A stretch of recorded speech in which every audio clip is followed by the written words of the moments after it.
If I had to sum up today's entire video in a single word, it would be miscommunication. I don't think there's any conceivable universe in which somebody could interpret this as being pro-Trump, but nevertheless, people will, just you wait. There's problems on both sides is a talking point that is very popular among people who do not support leftist policy. In some ways, one could say it's justified because who wants to be clipped out of context and made to seem like you're propping up the support of Donald Trump of all people, especially being in the LGBT community and supporting them through your or. You know, I think I'm going to stop mincing words for a second and be very specific. A lot of people who express hesitation to want to vote for Kamala Harris, they're doing so because they don't care if Donald Trump gets elected. It's not really a I don't support Vice President Harris thing so much as centrism as enablement for the rise of the right is a real thing that happens. And when people espouse this, you know what they sound like? This. Quick disclaimer, if I sound a little bit annoyed in this video, don't worry. It's only the fact that I'm recording this at 4 o'clock in the morning and I don't really want to put too much effort into turning on a light, turning on a camera, and making sure that everybody gets to see my sexy chocolate voice. Why are you recording this at 4 in the morning, Leon? Shut up. Leave me alone and let me destroy my life in the fun ways by playing video games and maybe eating a random piece of bacon that I made. I enjoy life ways other people choose not to enjoy life. We all know that in this presidential election season, we've had our ups and our downs. And I think the dumbest part of all the downs is not understanding that everybody has a different opinion. And I will say this till I am blue in the face. And fortunately for me, I'm black, so I can't turn blue. I do not care if any of you vote for Trump. I do not care if any of you vote for Kamala. It really doesn't affect me because no matter what, I'm paying taxes next year anyway. So yes, you can have your opinions for voting for whoever you want. At the end of it all, I'm still going to be in this country dealing with all the mistakes that are occurring in this country then, now, and forever. But for some reason, people don't like the fact that differing opinions exist and that people enjoy speaking on these said differing opinions. And it gets really annoying when influencers or celebrities give their opinions because you've seen over the course of this entire year, people demanding, asking, pleading, begging that influencers, streamers, content creators, celebrities give their opinions about the election, give their opinions about real world issues, give their opinions about all the conflict going on because we need you to speak up. And then they speak up and they're either ill-informed or they're dumb as a stump. And then all these same people that were begging for this are seemingly nowhere to be found because you asked for it, but you didn't proofread what you were fucking asking. And you got somebody saying something stupid that's verifiably stupid, but because they're a celebrity, some people are going to buy into it, and a lot of influence is going to go towards misinformation or blind stupidity because you just wanted some ill-informed dumbass who has 1 million followers saying things that really don't help in the grand scheme of things. So the next time you want to go through this, it's better for you to say, hey, read what I want you to read so that I could feel better about myself. There's a influencer, singer, TikToker, I don't know what this lady is named, Chapel, last name is not right in front of me because it's 4 in the morning. And she committed the cardinal sin, the #1 sin you're not supposed to commit during an election year, saying both sides are bad. And I, a rational human being, hearing that says, yes, that's true. And all the people that want to ride the pine for their sides, they're not going to admit it because they think that their way is the only way. But rational people, even on these opposing sides, will say, yeah, we got some flaws on the Democratic side. Yeah, we got some flaws on the Republican side, and we're working on that. And those are reasonable people, and I respect you reasonable people. But the thing about you people is that I'm going to push you to the side because we're not worried about you, because you know how to carry conversation. We're focusing on the slower people who want to make it an issue when you point out flaws in their sides, whether if it's well thought out or you're just saying they fucking suck because you're allowed to do that. Whether if you're a random mom and pop shop owner, you're a random teenager, or if you're a grown adult with millions of followers, you have the right to view both sides as fucking pathetic and maybe don't even want to vote for them. That's your choice. And guess what? I respect it. Shocker. But there's somebody who really doesn't respect it, but tried very hard to make it seem like he wasn't trying to be a passive aggressive dick about it.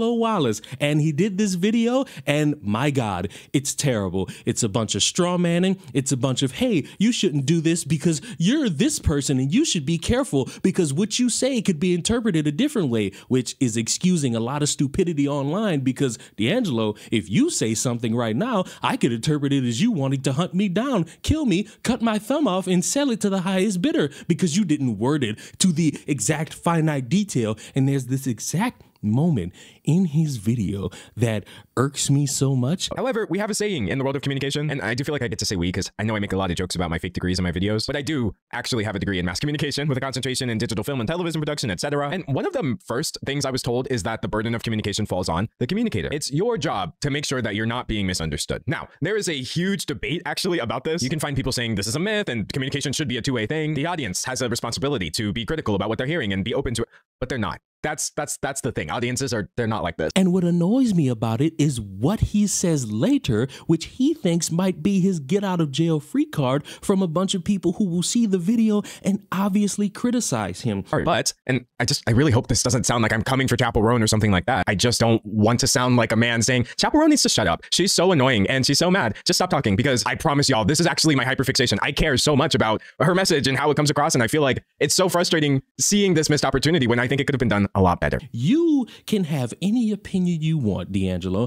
I respect the fact that you exist and you clearly are someone who knows how to dress. Mwah! Magnifique. However, we're not going to play this game where somebody has to go to PR training because dipshits online want to take words that you could easily read and interpret and turn it into, oh my God, you're trying to steal the lifestyle of drag queens. You are not someone who represents lesbians. Oh my God, you want to see gay people eradicated, trans people eradicated. We don't need to do that. You can say that communication is supposed to be good on both sides, the communicator and the listener. But when you have people who are not listening in good faith and they turn any slight detail into, oh my God, you hate me and everything I hold dear, it's fucking moronic. Everybody's not supposed to be walking on pins and needles to make sure everybody is okay and comfortable. Unfortunately, in the real world, you're gonna be upset by things that people say. You're going to be upset at what is said, especially if it's something you don't agree with.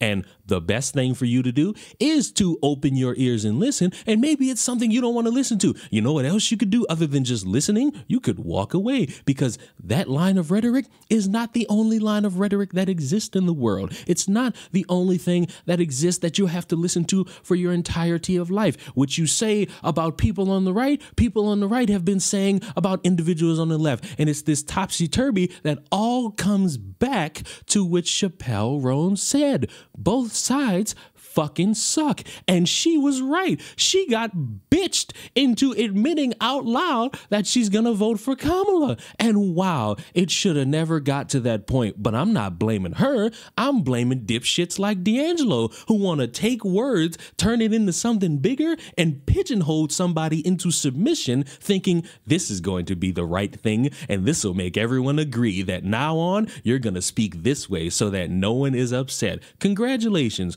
Pie in the sky world exists in your mind, but it don't exist in real life. But Leon, you hater, didn't you see the part of the video where he was talking about Taylor Swift and how Taylor Swift endorsed Kamala? Yeah, I did see that. And on top of D'Angelo ignoring the part where Taylor Swift says, do your own research, which is the same thing Chaperone said, you also have the tidbit where he's saying, oh, Taylor Swift's cool for doing it because she doesn't support genocide, which again puts people in a position where the person hearing the thing is interpreting something else because they're too fucking slow to understand that, hey, just saying something basic doesn't equal I want somebody eradicated off the face of the earth. I think Taylor Swift's recent endorsement was a great example. She was able to endorse Vice President Harris, and I personally didn't really see anybody saying, oh, you support genocide and you're against marginalized communities because you've made an endorsement. And if they were, it doesn't matter, because I don't think Taylor Swift is genocidal or against marginalized communities. It's so simple, yet so easy. Speaking of which, little side note, isn't it interesting how one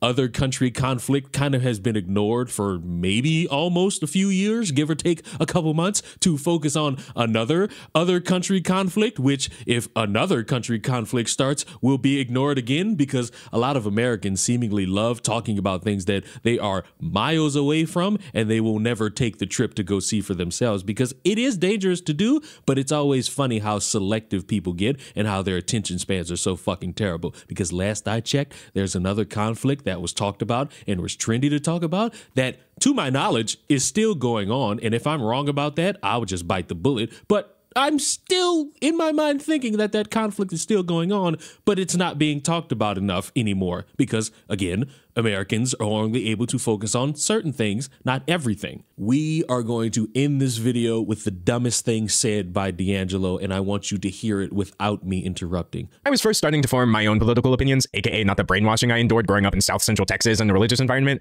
Oof. I think I initially did land at exactly what she's saying here. There are problems on both sides. You know what I mean? The whole establishment is corrupt. The setup of it all is just depressing and yada, yada, yada, yada, yada. But what I didn't realize is none of this is false, but shouldn't I be compartmentalizing that energy for after the election? Like when one of the sides I'm complaining about is fascism, is anti-LGBT, is racist, is pro-forced birth, doesn't want anybody to have autonomy over their body if they're a woman, transgender, etc. Why not put my energy first into making sure that side is not in office? And then once we have the less insane administration, that's when you can unleash all the criticism you want. Do you understand how slow, inept, and a part of the game you have to be to say that, hey, you can have these criticisms? And again, this is me interpreting. And once again, D'Angelo pointed it out. I, as the person who's listening, can't really be at fault as much as the person speaking the words. So, you know, I'm perfectly fine and dandy when it comes to what I'm about to say. Hey, D'Angelo, do you know that this game you're playing of, hey, you can criticize after really doesn't hold any weight if none of the issues get addressed, if somehow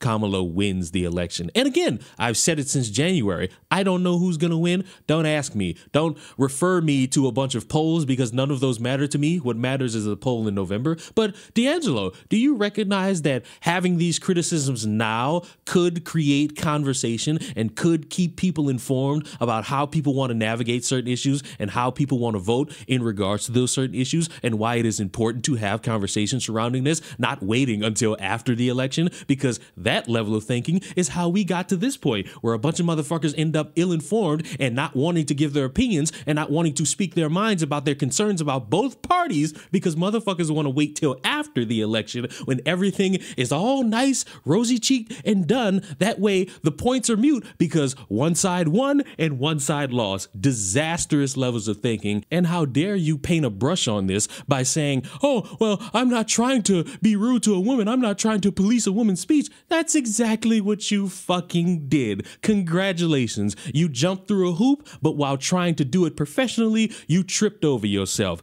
like a dumbass. And I will end this video the same way I end every other video that seemingly has to deal with the topic of opinions based on these damn presidential elections. Hey, one side's gonna win, one side's gonna lose. One side's gonna cheer, the other side is going to claim that the side that's cheering cheated. It's a cycle that's gone on forever. Motherfuckers just want to act like it's a brand new thing. And again, come to your own choices. Do your own research. Be smart about what it is you're going to do when it comes to voting, and I will respect you for that. And for some reason, according to people like D'Angelo, saying that means I support genocide. And I'm here to tell everybody watching and listening to my soothing voice, fuck that and fuck that dumbass logic. Subscribe. Mwah. Goodbye.